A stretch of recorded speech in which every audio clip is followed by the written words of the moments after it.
At dahil napatawa ko si Lola today, ililibre daw niya ako sa restaurant. Pero sabi ko, sandwich lang for dinner.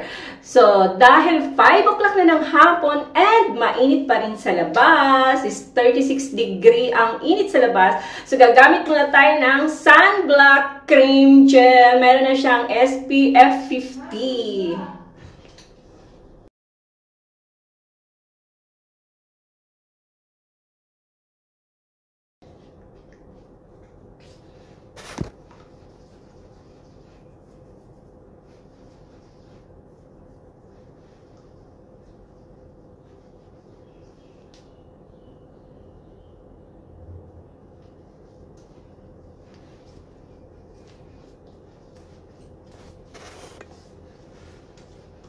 Let's go!